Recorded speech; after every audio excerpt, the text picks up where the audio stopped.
नमस्कार विद्यार्थी मित्रांनो, मी अनिल चंद्र सुर्वे पाटील स्वागत करतो तुमचं पुन्हा एकदा आपल्या ऑनलाईन लर्निंग प्लॅटफॉर्मवर. विद्यार्थी मित्रांनो, नेहमीप्रमाणेच आजचं लेक्चर देखील महिला समाज सुधारकांवरती किंवा स्त्री चळवळ किंवा महिला चळवळीशी संबंधित असणार आहे. आपण या सर्व लेक्चरमध्ये महिला क्रांतिकारक असतील, महिला समाज सुधारक असतील यांच्याबद्दल डिटेलमध्ये चर्चा करत आहोत. या लेक्चर्समध्ये हे सर्व महत्त्वाचे पॉइंट्स तुम्हाला मी काढून दिलेले आहे. याच्यामध्ये तुम्हाला नेमका कुठे प्रश्न विचारला गेला होता आणि विचारला जाऊ शकतो या बाबी डिस्कस करण्यासाठीच हे महत्त्वपूर्ण पीपीटीज तुम्हाला आपण या ठिकाणी देत आहोत. ज्या विद्यार्थी मित्रांनी आपलं चॅनल सबस्क्राईब केलं असेल त्या विद्यार्थी मित्रांनी आपलं ॲप देखील डाउनलोड करा. ॲप डाउनलोड केल्यानंतर तुम्हाला आपण जे लेक्चर्स घेतो या लेक्चरच्या सर्व पीपीटी जे आहेत त्या तुम्हाला ॲपमध्ये अवेलेबल असणार आहे. त्याच्यामुळे याचा निश्चितपणे तुम्ही लाभ घ्या. जरी समजा तुम्ही कोर्स जॉईन नाही करू शकला, फक्त नोट्स जरी हवे असले तरी सुद्धा तुम्हाला त्या ठिकाणी नोट्स अवेलेबल असणार आहे. या नोट्सचा तुम्हाला एक्झामच्या पिरियडमध्ये रिव्हिजनसाठी खूप मोठ्या प्रमाणात फायदा होणार आहे. शक्यतो या नोट्सच्या पलीकडे तुम्हाला प्रश्न विचारला जाणार नाही याची मी तुम्हाला शाश्वती देतो. एखाद दोन प्रश्न तुम्हाला विचारले जाऊ शकतात, परंतु जवळपास आपण 15 पैकी 10 ते 12 प्रश्न जे आहेत त्या नोट्समधून कव्हर करण्याचा प्रयत्न करणार आहोत. तर विद्यार्थी मित्रांनो, दररोज आपण लेक्चर घेत आहोत. आजच्या लेक्चरमध्ये देखील आपण महत्त्वपूर्ण 4 समाजसेविकांबद्दल चर्चा करणार आहोत. त्याच्यातली पहिली जी समाजसेविका आहे तिचं नाव आहे मुक्ता साळवे. आता मुक्ता साळवे जर म्हटलं तर खूप कमी वयाची अशी मुलगी होती, परंतु मुक्ता साळवेबद्दल इतिहासाच्या पुस्तकामध्ये का दिला आहे आणि नेमका त्याच्यावरती प्रश्न का विचारला जाऊ शकतो, तर मी असं सांगेल विद्यार्थी मित्रांनो, त्या काळामध्ये अस्पृश्यांची जी स्थिती आहे त्या स्थितीचं वर्णन तिनं तिच्या निबंधाच्या माध्यमातून करून दिलं आणि तिचा निबंध जो आहे तो थेट ब्रिटनच्या राणीपर्यंत देखील गेला. ब्रिटनच्या राणीने देखील वाचला आणि त्यातल्या त्यात 1854चा भारतीयांच्या शिक्षणासाठीचा जो वुड्सचा खलिता होता, या वुड्सच्या खलित्यामध्ये देखील या निबंधाचा संदर्भ घेण्यात आला. त्याच्यामुळे मुक्ता साळवेचा हा जो निबंध आहे किंवा मुक्ता साळवेची छोटी का असेना पण ही जी कामगिरी आहे ती वाखाणण्याजोगी होती, म्हणून याच्यावरती तुम्हाला प्रश्न विचारला जाऊ शकतो. आता मुळात मुक्ता साळवे ही फक्त 14 वर्षाचीच मुलगी होती, परंतु ही चर्चेत का होती, तर मुक्ता साळवे ही लहुजी वस्ताद, ज्यांना आपण लहुजी साळवे असं म्हणतो, म्हणजे महात्मा ज्योतिराव फुले यांना ज्यांनी दांडपट्टा शिकवला किंवा महात्मा ज्योतिराव फुले यांना शस्त्रास्त्राचं किंवा तालिमीचं ज्यांनी शिक्षण दिलं ते लहुजी साळवे किंवा लहुजी वस्ताद. या लहुजी साळवेंचं किंवा लहुजी वस्तादांचे बरेचसे जे काही शिष्य होते हे 1857च्या उठावामध्ये देखील बऱ्याच ठिकाणी देशभर कार्यरत होते असं म्हटलं जातं. तर या लहुजी साळवेंचा महात्मा फुलेंना खूप मोठ्या प्रमाणात सपोर्ट होता. म्हणजे महात्मा फुलेंनी कुठलेही मोठे सांस्कृतिक कार्यक्रम पुण्यात राबवले असतील किंवा कुठे कॉन्ट्रोवर्सी होणार आहे, कुठे काही प्रॉब्लेम क्रिएट होईल, त्यासाठी लहुजी वस्तादांच्या तालमीतले बरेचसे जे त्यांचे आपण म्हणूया बाउन्सर, आता जसं बाउन्सर असतात त्या प्रकारे लहुजी साळवे यांचे जे काही शिष्य होते, शिष्य पट्टशिष्य, हे संपूर्ण सपोर्ट जे होते ते प्रत्येक कार्यक्रमात महात्मा फुलेंना करत असत. त्यामुळे लहुजी साळवे यांचा शेवटपर्यंत महात्मा फुलेंना सपोर्ट होता. म्हणजे कोणत्याही ठिकाणी त्यांचे शिष्य जे असते तालमीतले ते महात्मा फुलेंच्या आजूबाजूला असायचे किंवा प्रत्येक कार्यक्रमामध्ये काही प्रॉब्लेम होऊ नये यासाठी ते त्या ठिकाणी असायचे. या लहुजी साळवेंची जी पुतणी होती म्हणजे भावाची मुलगी, ज्यावेळेस महात्मा फुलेंनी पहिल्यांदाच सदाशिव पेठेमध्ये शाळा सुरू केल्या, तर या शाळा सुरू केल्यावरती अस्पृश्यांच्या मुलींचं प्रमाण त्या ठिकाणी येण्याचं फार कमी होतं. मुळातल्या मुळात आधी स्त्रियांच्या शिक्षणावरती काही फारसं लक्ष नव्हतं. त्यातल्या त्यात महात्मा फुलेंनी ज्यावेळेस सुरुवात केली तेव्हा स्त्रियांच्या शिक्षणाचा मुद्दा ऐरणीवरती होताच. त्यावेळेस सुरुवातीलाच अस्पृश्यांच्या वतीनं कोणीतरी मुलगी शिकायला जाते ही खूप मोठी बाब होती आणि मुक्ता साळवेच्या रूपामध्ये त्या ठिकाणी मुक्ता शाळेत जायला लागली. महात्मा फुलेंच्या या शाळेमध्ये स्वतः लहुजी साळवे पुतणीला घेऊन जायचे. मग ती शिकल्यानंतर शिकत असताना वयाच्या 14व्या वर्षी तिने एक निबंध लिहिला. त्या निबंधाचा शीर्षक इथे दिलेला आहे. त्यावेळेस बौद्ध धर्मातील किंवा मातंग समाजातील जे चित्रण होतं तिने चित्रण तिच्या निबंधाच्या माध्यमातून जगासमोर आणलं आणि त्याच्यावरती लक्ष केंद्रित केलं आणि त्यातल्या त्यात इतर लोकांना देखील मेसेज द्यायचा होता आणि बौद्ध आणि मातंग समाजातील व्यक्तींना देखील त्या ठिकाणी मेसेज द्यायचा होता. म्हणून तिनं हा प्रखर असा निबंध लिहिला आणि त्या अर्थानं या निबंधावरती तुम्हाला प्रश्न विचारला जाऊ शकतो. तर 14व्या वर्षी मांग महारांच्या दुःखाविषयी निबंध अशा शीर्षकाखाली, मांग महारांच्या दुःखाविषयी निबंध अशा शीर्षकाखाली मुक्ता साळवेने या ठिकाणी काय लिहिला होता, निबंध लिहिला होता आणि तो निबंध अजूनही त्या ठिकाणी सांभाळण्यात आलाय. पुण्याच्या गॅझेटमध्ये तो निबंध आजही त्या ठिकाणी सांभाळण्यात आलेला आहे. तुम्ही तिथे जाऊन पाहू शकता. तर हे टायटल जे आहे, या टायटलचं नाव तुम्हाला विचारलं जाऊ शकतं किंवा या टायटल खाली लिहिण्यात आलेला जो निबंध होता तो कोणत्या वृत्तपत्रामध्ये प्रकाशित झाला होता, त्या वृत्तपत्राचं नाव तुम्हाला हमखास विचारलं जाऊ शकतं. तर त्या अँगलला थोडासा या ठिकाणी विचार करणं आवश्यक आहे. तर 1854च्या पुढच्या आपण असं म्हणूया की 1854चा वुड्सचा खलिता होता. वुड्सचा काय होता? चार्ल्स वुड्सचा खलिता होता. वुड्सचा खलिता. या वुड्सच्या खलित्यामध्ये देखील या ठिकाणी संदर्भ येतो. कशाचा संदर्भ येतो? तर मुक्ता साळवेच्या निबंधाचा संदर्भ येतो. त्याच्या अहवालामध्ये देखील या निबंधासंदर्भात बाबी आपल्याला पाहायला मिळतात. आणि थेट ब्रिटनच्या महाराणीपर्यंत देखील या निबंधाची चर्चा झाली. ब्रिटनचे महाराणी देखील अस्पृश्यांनी कशा पद्धतीने अस्पृश्यांना शिक्षणाच्या याच्यात आणलं पाहिजे प्रवाहात, त्या संदर्भात मुक्ता साळवेने जी टीका केलेली होती किंवा मुक्ता साळवेने जे काही बाबी समाजासमोर आणून दिल्या होत्या त्याबद्दल या ठिकाणी चर्चा केली आपल्याला दिसून येते. त्यामुळे हे दोन बाबी इथे लक्षात ठेवणं फार गरजेचं आहे की त्या निबंधाचं टायटल आणि त्यातल्या त्यात तो निबंध जो होता तो कोणत्या वृत्तपत्रात प्रकाशित करण्यात आला होता. तर त्या वृत्तपत्राचं नाव आहे ज्ञानोदय. आता या ठिकाणी ज्ञानोदय, ज्ञानप्रकाश, ज्ञानगंगा असे काही 4-5 तुम्हाला वेगवेगळे वृत्तपत्रांचे टायटल दिले जाऊ शकतात. तर अहमदनगर लक्षात ठेवा, इथे पाठच केलं पाहिजे. ज्ञानाचा उदय म्हणजे काय? ज्ञानोदय. ज्ञानाचा उदय ज्या ठिकाणून होतो त्या ठिकाणी त्या वृत्तपत्रामध्ये, त्या अहमदनगरच्या वृत्तपत्रामध्ये मुक्ता साळवेचा हा निबंध जो होता तो काय होता? प्रकाशित झालेला होता. येते लक्षात? टाइम्स ऑफ इंडिया या वृत्तपत्रामध्ये देखील या निबंधासंदर्भात चर्चा झालेली होती. तर ज्ञानोदय वृत्तपत्र हे पाठ करून ठेवायचं. ज्ञानोदय वृत्तपत्राने हा निबंध छापून दिला होता आणि त्यातल्या त्यात या निबंधामुळे खऱ्या अर्थानं दलित साहित्याला सुरुवात झाली.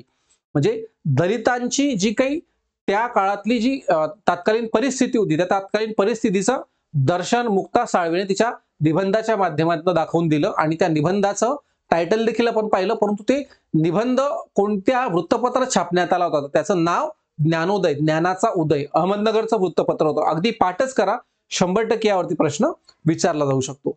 आता या निबंधात मुक्ताचं एक सेंटेन्स आहे, त्यामध्ये ती असं म्हणते की महारमांगांनी आपल्या बुद्धीस ज्ञानरूप औषध द्यावे, ज्ञानी व्हावे, म्हणजेच त्यांना कुकल्पना सुचणार नाहीत, ते नीतिमान होतील, असं तिचं मत तिने व्यक्त केलेलं होतं. येतंय लक्षात? त्यामुळे या सर्व बाबी ज्या आहेत याच्यावरती अगदी काही वेळेस सेंटेन्स देखील बऱ्याच वेळेस एक्झाम मध्ये विचारलं जातं की खालील पैकी हे विधान कोणाचं आहे. तर हे पुस्तकात दिलेलं आहे. आपण जसाच तसा डाटा या ठिकाणी उचललेला आहे, कारण अशा स्वरूपाच्या सेंटेन्सवरती बऱ्याच वेळेस प्रश्न असतात. म्हणजे फॅक्च्युअल बाबीच आहे मुळात इतिहासामध्ये, म्हणजे इन्फॉर्मेटिव्ह किंवा फॅक्च्युअल बाबीच आहे, परंतु याचा संदर्भ आपल्याला माहित असणं आवश्यक आहे की हे सेंटेन्स नेमकं कोणत्या व्यक्तीचं आहे असं जर विचारलं तर त्या ठिकाणी मुक्ता साळवेचं नाव पाठ असणं आवश्यक आहे.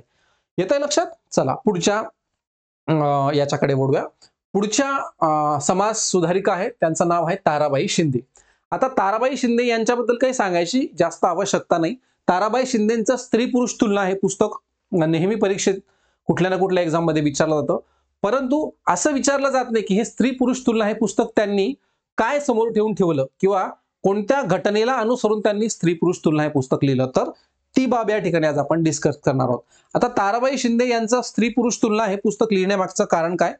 तर ताराबाई मुळात यांना विवाह करायचा नव्हता, परंतु त्यांनी तरी देखील वडिलांनी त्यांना प्रेशराईज करून विवाह केला आणि त्यातल्या त्यात त्यांचं असं म्हणणं होतं की ताराबाईला दुसरीकडे देण्यापेक्षा कोणीतरी घर जावईच असला पाहिजे. कारण ताराबाई शिंदे त्यावेळेस स्वतः घोड्यावरती घोडेस्वारी करायच्या, शेताकडे स्वतः जायच्या एकट्या, त्याचबरोबर कोर्ट कचेरी किंवा ज्या गोष्टी माणसं करतात त्या गोष्टी त्या स्वतः हिरिरीने करायच्या. म्हणजे त्यांची त्यावेळेशी खूप पर्सनॅलिटी त्या काळातली वेगळी होती. म्हणजे त्यांचं असं म्हणणं होतं की जी गोष्ट पुरुष करू शकतो ती स्त्री का करू शकत नाही, बरोबर.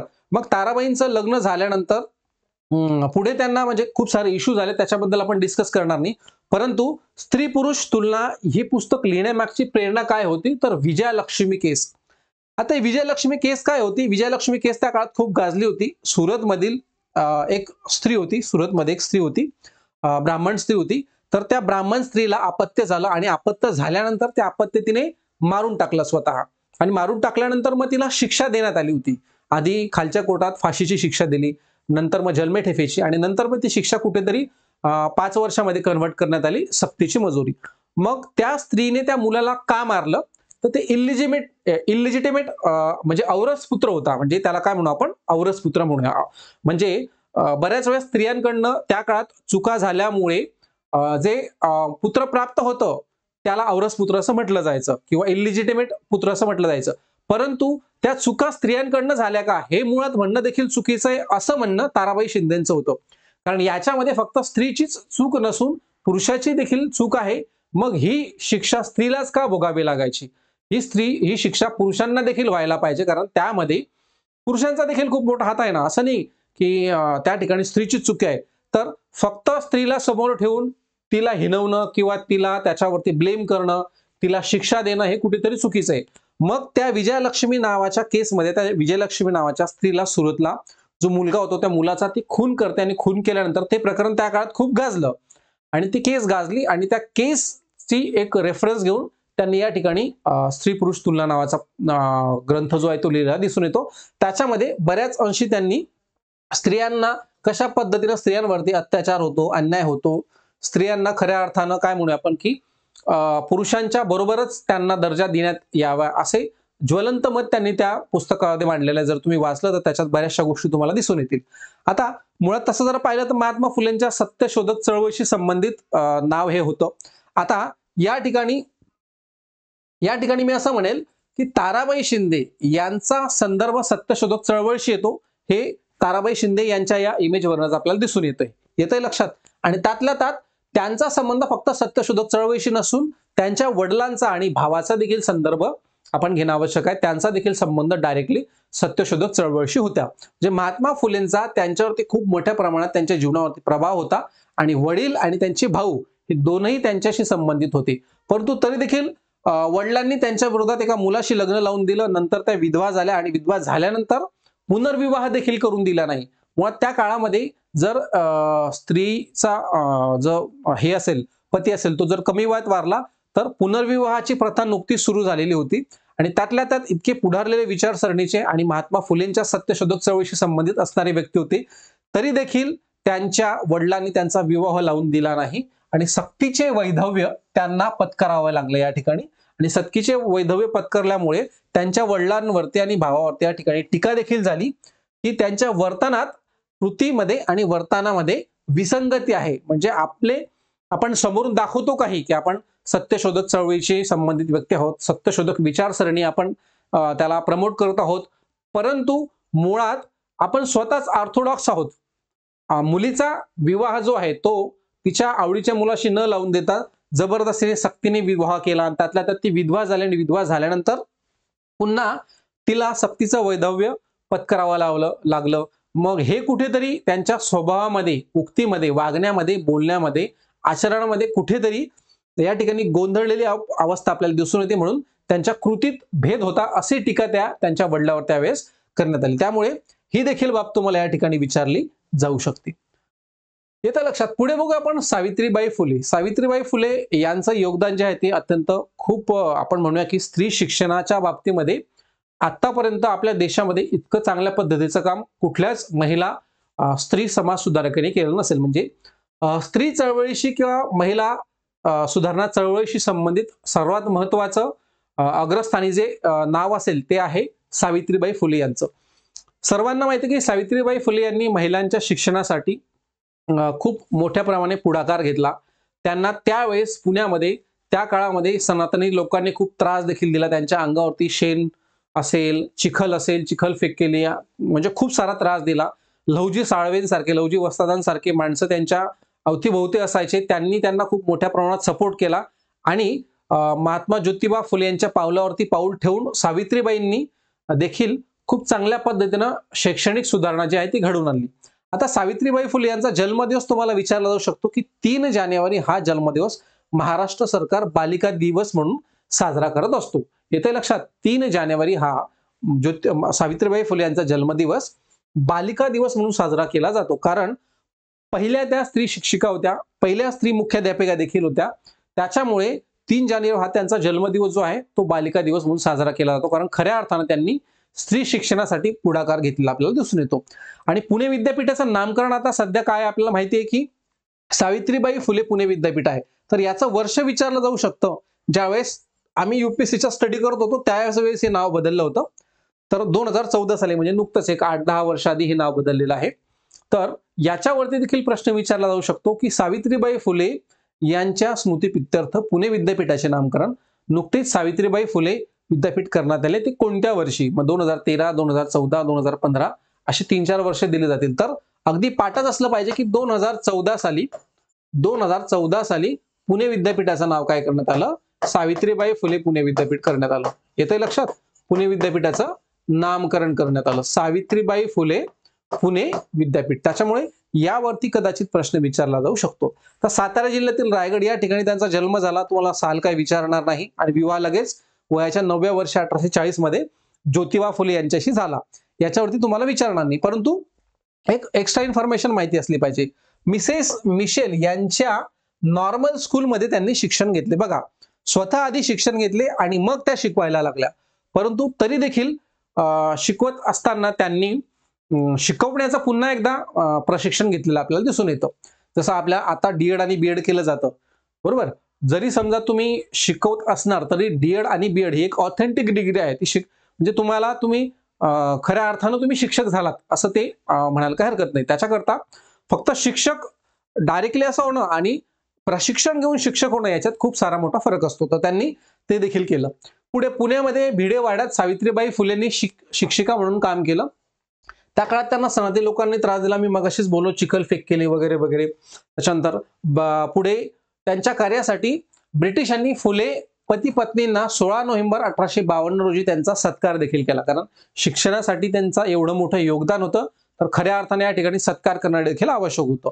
पुढे त्यांनी 1852 महिला सेवा मंडळाची स्थापना केली. हे लक्षात ठेवा, महिला सेवा मंडळाची स्थापना कधी केली, कोणी केली असं जर डायरेक्टली विचारलं तर तुम्हाला या ठिकाणी माहिती असणं आवश्यक आहे. पुढे पुण्यातील कलेक्टर साहेबांच्या पत्नी इसी जोन्स यांच्या अध्यक्षतेखाली तिळगुळ वाटपाचा कार्यक्रम देखील ठेवला आणि त्यातल्या त्यात अस्पृश्य स्त्रियांना देखील एकत्र आणण्याचं काम त्यांनी या ठिकाणी केलं. आता 1884 मध्ये हे विचारलं जाऊ शकतं, बाल हत्या प्रतिबंध गृहाची स्थापना कोणत्या वर्षी केली आणि कोणी केली असं जर विचारलं तर सावित्रीबाई फुले यांनी बाल हत्या प्रतिबंध गृहाची स्थापना केली आणि त्यातल्या त्यात कधी केली तर 1884 मध्ये. जवळपास 35 ब्राह्मण विधवांची बाळंतपणं या ठिकाणी केली. 35 ब्राह्मण विधवांची बाळंतपणं या ठिकाणी त्यांनी केली. त्यामुळे हे देखील बाब या ठिकाणी आवश्यक आहे लक्षात ठेवणं. पुढे ज्योतिबांच्या अंत्यसंस्काराच्या वेळेस थोडीशी कॉन्ट्रोवर्सी झाली होती. लोकांचं असं म्हणणं पडलं की त्या ठिकाणी यशवंत नावाचा ज्योतिबांचा जो मुलगा होता तो त्यांचा मुलगा नसून तो त्यांनी दत्तक घेतलेला मुलगा होता.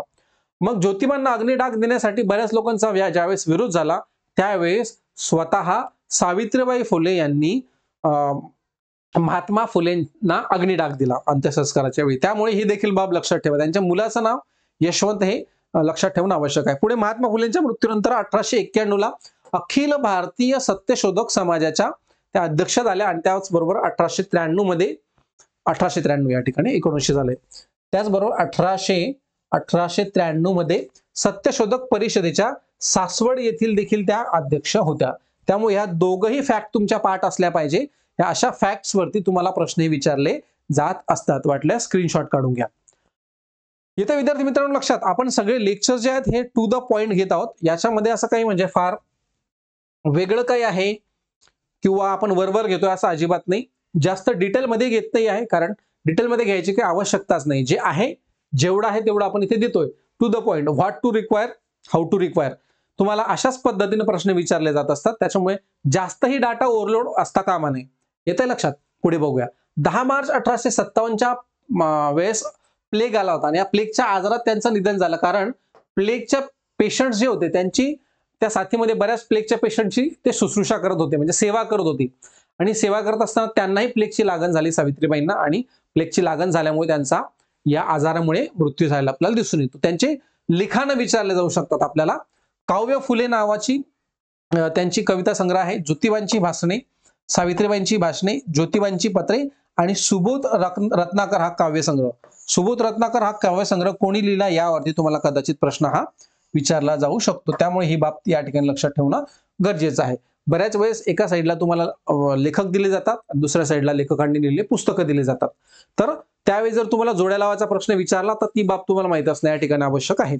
येतं लक्षात. तर अशा पद्धतीनं सावित्रीबाई फुले यांच्याबद्दल आपण सविस्तर माहिती पाहिली. त्यानंतर पुढच्या मुद्द्याकडे वळूया, रमाबाई रानडे. आता काल आपण पंडिता रमाबाई पाहिलं आणि आता पाहत आहोत रमाबाई रानडे. तर पंडिता रमाबाई रानडे आणि पंडिता रमाबाई यांच्यामध्ये बेसिक डिफरन्स मी कालच तुम्हाला सांगितला की पंडिता रमाबाई यांना पंडिता ही पदवी कोलकात्यातील तिथल्या जनतेने दिली होती आणि त्या भारतभर भ्रमण केलं होतं. त्या विदेशातही गेल्या होत्या, अमेरिकेत गेल्या, त्यातल्या त्यात ब्रिटनमध्ये गेल्या, ख्रिश्चन धर्म स्वीकारला. त्यांच्या मिस्टरांचं खूप कमी वयात निधन झालं होतं, ब्राह्मण समाजाशी ते संबंधित होते. त्यांना एक मुलगी होती. त्याचबरोबर वेगवेगळ्या संस्था त्यांनी कोणत्या कोणत्या स्थापन केल्या हे पंडिता रमाबाई बद्दल आपण पाहिलं. परंतु रमाबाई रानडे ह्या वेगळ्या आहेत. पंडिता रमाबाई वेगळ्या आणि रमाबाई रानडे वेगळ्या, त्यामुळे गोंधळ निर्माण करून घ्यायचा नाही. पंडिता रमाबाई यांच्याबद्दल डिटेलमध्ये तुम्हाला माहिती जर तुम्ही लक्षात ठेवली तर रमाबाई रानडे यांच्याबद्दल जे काही मुद्दे येतील त्याच्यात तुमचा गोंधळ निर्माण होणार नाही. येत आहे लक्षात? पुढे बघू आपण. आता वयाच्या 11व्या वर्षी रमाबाई रानडे यांचा विवाह न्यायमूर्ती महादेव गोविंद रानडे यांच्यासोबत झाला. म्हणजे मगो रानडे यांच्या पत्नी होत्या रमाबाई रानडे. आता रमाबाई रानडे आणि मगो रानडे यांच्या वयामध्ये 21 वर्षाचा अंतर होतं, तरी देखील पतीच्या प्रोत्साहनामुळे त्यांनी शिक्षण पुढे घेतलं आणि शिक्षण घेतल्यानंतर मग त्यांनी खऱ्या अर्थानं समाजसेवेचं काम या ठिकाणी केलं आपल्याला दिसून येतं. आता स्वतः न्यायमूर्ती रानडेंसारखी व्यक्ती घरात असल्यामुळे ऑब्विसली महिलांच्या शिक्षणासाठी किंवा महिलांच्या वेगवेगळ्या मुद्द्यांवरती त्यांनी काम केल्या ठिकाणी आपल्याला दिसून येतं. मग सुरुवातीला बघूया आपण की Hindu ladies social and literary क्लबची स्थापना पुण्यामध्ये 1894 मध्ये केली. मग यामध्ये स्त्रियांना शिवणकाम असेल किंवा स्त्रियांना अभ्यास वर्ग किंवा इतर काही छोटे मोठे जे काही कामं असतील ते कामांच्या माध्यमातून त्यांना रोजगार निर्मिती व्हावी हा त्यामागचा हेतू होता. आणि त्यामुळे Hindu ladies social and literary क्लबची स्थापना 1894 मध्ये केली. मग या संस्थेची स्थापना कोणी केली असं जर विचारलं आणि 4 पर्याय दिले, रमाबाई रानडे, मुक्ता साळवे, पंडिता रमाबाई, सावित्रीबाई फुले, तर तुम्हाला माहिती असलं पाहिजे की या हिंदू सोशल अँड लिटररी क्लबची स्थापना कोणी केली. तिथे फक्त आणि फक्त रमाबाई रानडे यांचंच नाव लक्षात ठेवणं गरजेचं आहे. मग हा क्लब कशासाठी स्थापन केला, हिंदू लेडीज सोशल क्लब? तर बायकांनी शिकावं, शिक्षण म्हणजे लिटरेट व्हावं हा तर तो मुद्दा होताच, परंतु शिक्षणासोबतच त्यांनी छोटे मोठे व्यवसाय करण्यासाठी छोटे मोठे कामं देखील शिकावी, शिवणकाम असेल किंवा इतर छोटे मोठे कामं असतील, हा त्यामागचा हेतू होता. आता संमती बिल विधेयकाबद्दल आपण सविस्तर चर्चा करणारच आहोत. परंतु संमती बिल विधेयकासंदर्भात त्या काळामध्ये ब्रिटिशांना 600 महिलांच्या सह्या करून त्यांनी तो रिपोर्ट देखील सरकारला सादर केला, अर्ज देखील सरकारला सादर केला संमती बिल विधेयकासंदर्भात. संमती बिल विधेयकासंदर्भात आपण एक सविस्तर लेक्चर घेणार आहोत. जेवढे काही महत्वाचे विधेयक किंवा बिल आहेत, पटेल बिल असेल, संमती विधेयक बिल असेल किंवा अजून 2-3 महत्वपूर्ण बिल आहेत, त्याच्यावरती आपण चर्चा करणारच आहोत. तर अशा पद्धतीनं आपल्याला या ठिकाणी ही बाब लक्षात ठेवणं आवश्यक आहे.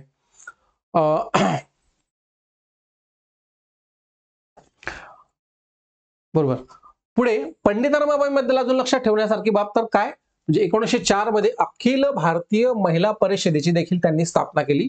यामध्ये रमाबाई रानडे, मिसेस फ्रावजी, त्याचबरोबर मिसेस तय्यबजी आणि सौ काशीबाई कानेटकर यांनी पुढाकार घेतला. मग अखिल भारतीय महिला परिषदेमध्ये खालीलपैकी कोणत्या महिलांनी पुढाकार घेतला, तर कोणत्या महिलांचा समावेश होता? तर 4 महिलांचे नाव पाठ असले पाहिजे. रमाबाई रानडेंचं तर पाठ काही करायची गरजच नाही. मिसेस फ्रावजी, त्याचबरोबर मिसेस तय्यबजी, त्याचबरोबर काशीबाई कानेटकर यांचा त्यामध्ये उल्लेख आहे. त्याचबरोबर सुरत, मुंबई, सोलापूर या ठिकाणी त्यांनी अध्यक्षपद देखील भूषवले. त्याचबरोबर सेवा सदनची स्थापना केली. सेवा सदन काय होतं? मुंबईमध्ये 1908 ला यांनी स्थापना केली आणि 1909 मध्ये पुण्याला देखील सेवा सदनची त्यांनी सुरुवात केली. 1908 ला मुंबईमध्ये आणि 1909 ला पुण्यामध्ये. मग सेवा सदनची स्थापना कोणत्या शहरात केली? पुणे, मुंबई, नाशिक, अहमदनगर असे वेगवेगळे पर्याय देतील. तर स्थापना जर विचारलं तर स्थापना मुंबईला झालेली आहे आणि नंतर मग दुसरी शाखा जी होती 1909 मध्ये पुण्यात झाली. त्याच्यामुळे 1908 या ठिकाणी पाठ असणं तुम्हाला आवश्यक आहे. आता या संस्थेच्या स्थापनेवेळी मुंबईचे मलबारी व श्री नरिदुमन यांनी आर्थिक मदत केली. मग तुम्हाला असं देखील विचारलं जाऊ शकतं की सेवा सदनची या संस्थेच्या स्थापनेवेळी रमाबाई रानडे यांना आर्थिक मदत कोणी केली? तर मलबारी आणि श्री नरिदुमन यांनी आर्थिक मदत केली. आता यामध्ये हिंदू, मुस्लिम, पारशी, संपूर्ण सर्व प्रकारच्या सभासदांची सेवासदांमध्ये या ठिकाणी सदस्यत्व त्यांना मिळत होतं. ज्या ठिकाणी कुठल्याही पद्धतीचा जातीवाद किंवा पार्शियलिटी केली जात नव्हती. त्यामुळे ही देखील बाब या ठिकाणी आपल्याला माहिती असणं आवश्यक आहे.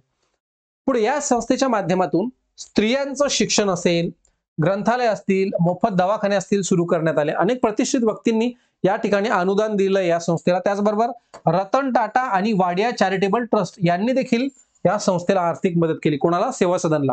कारण खूप मोठ्या पद्धतीने या ठिकाणी समाजसेवा जी होती ती केली होती. स्त्रियांसाठी शिक्षण, ग्रंथालय, मोफत दवाखाने. त्यामुळे रतन टाटा असेल, वाडिया ट्रस्ट असेल, या घराण्यांनी आधीपासून समाजसेवेसाठी चॅरिटी करण्याचा जे आहे तो वसा घेतलेलाच होता. आता ह्या ज्या देणग्या दिल्या होत्या, त्या देणग्या ऑब्व्हियसली या सर्व कामांसाठी आवश्यकच होत्या. कारण कुठलीही संस्था चालवण्यासाठी निधी हा आवश्यकच असतो आणि समाजसेवेसाठी तरी ऑब्व्हियसली निधीची गरज असते. तर गुजरातच्या दुष्काळावेळी सेवा सदनचे पथक तिथे गेले. तसेच नगरच्या दुष्काळग्रस्तांसाठी देखील सेवा सदनचे पथक या ठिकाणी गेले होते. आता असं नाही की फक्त या समाज सुधारणा त्यांनी केल्या, याच्यासोबतच दुष्काळाच्या ठिकाणी देखील सेवा सदनची जी टीम होती ती या ठिकाणी गेलेली होती. त्यामुळे कदाचित यावरती तुम्हाला प्रश्नही विचारले जाऊ शकतात. ठीक आहे. आणि शेवटचे मुद्दे आहेत त्याच्यामध्ये 2-3 बाबी बघूया आपण. 1904 ला येरवडा तुरुंगात मानद अधीक्षक म्हणून रमाबाई रानडे यांची नियुक्ती झाली होती. ठीक आहे ना. मानद अधीक्षक रमाबाई रानडे यांची मानद अध्यक्ष म्हणून नियुक्ती झाली होती. जवळपास 20-25 वर्ष त्यांनी सर्व्हिस केली. या ठिकाणी दिलंच आहे 20 वर्ष त्यांनी कामकाज पाहिलं या पदावरती. आणि सेवा सदनच्या इमारतीच्या फंडासाठी रमाबाईंनी स्त्रियांनी बनवलेल्या फॅन्सी फेअरची या ठिकाणी, आता जसं महिला बचत गटांच्या वेगवेगळ्या फॅन्सी फेअर भरत असतात, तर त्यावेळेस त्यांनी ती फॅन्सी फेअर भरवली होती सेवा सदनच्या इमारतीच्या फंडासाठी. तर अशा पद्धतीनं या ठिकाणी रमाबाई रानडे यांनी खऱ्या अर्थानं समाजसेवेचा वसा घेतला होता आणि तो महादेव गोविंद रानडे यांच्या प्रेरणा त्यांनी अथक मेहनत घेऊन चालवण्याचा प्रयत्न या ठिकाणी केला होता. तर अशा पद्धतीने विद्यार्थी मित्रांनो, आजच्या लेक्चरमध्ये आपण विविध ज्या बाबी आहेत त्या अभ्यासल्या. जवळपास 4 समाजसेविकांबद्दल आपण आज चर्चा केली. आता याच्यानंतरच्या काही लेक्चरमध्ये जे काही महिला क्रांतिकारक आहेत त्यांच्याबद्दल देखील आपण चर्चा करणार आहोत. या 20-25 दिवसामध्ये महाराष्ट्राचा इतिहास जो आहे त्याचे बरेचसे महत्वपूर्ण लेक्चर्स जे असतील, आपण डिटेलमध्ये म्हणण्यापेक्षा टू द पॉइंट बनवूया. डिटेलमध्ये म्हणण्यासारखं इथे काही फारसं नाहीये, परंतु महाराष्ट्राच्या इतिहासाला खूप मोठ्या प्रमाणात वेटेज आहे आणि त्याच सिलेबसला, त्याच अभ्यासक्रमाला आपण त्याच्याकडे थोडंसं दुर्लक्ष करतो किंवा त्याला वेटेज आपण जास्त देत नाही आणि आपण आधुनिक भारताचा इतिहास जो आहे तो जास्त फोकस करतो. तर तसं न करता महाराष्ट्राचा इतिहास याच्यामध्ये इंटरेस्ट निर्माण व्हावं याच्यासाठी आपण हे सेशन घेत आहोत. जेणेकरून पुन्हा पुन्हा जर रिव्हिजन केलं तर याच्यावरती जर तुम्हाला कुठल्याही पद्धतीचा प्रश्न विचारला तर तो हमखास या नोट्समधनं येणारच आहे. तुम्हाला कुठल्याही पद्धतीचे नोट्स लागतील त्याच्यासाठी आपलं ऍप्लिकेशन डाउनलोड करा, रुचिता सुर्वे नावाचं. त्यामध्ये संपूर्ण नोट्स हे डिटेलमध्ये अवेलेबल असतील. तुम्हाला कोर्स लागेल तर कोर्स देखील सविस्तर यामध्ये आपण घेण्याचा प्रयत्न केला आहे. त्यामध्ये प्राचीन इतिहास, प्राचीन भारताचा इतिहास, मध्ययुगीन भारताचा इतिहास, मॉडर्न हिस्ट्री आणि महाराष्ट्राचा वेगळा इतिहास. महाराष्ट्राचा इतिहास हा खऱ्या अर्थानं खूप मोठा सिलेबस आहे. तो आपण वेगळ्याच पद्धतीने घेणार आहोत वेगळ्या कोर्समध्ये. तर अशा पद्धतीनं आजचाही लेक्चर. तर विद्यार्थी मित्रांनो, पुन्हा भेटूया अशाच एका न्यू सेशनमध्ये. तोपर्यंत नमस्कार.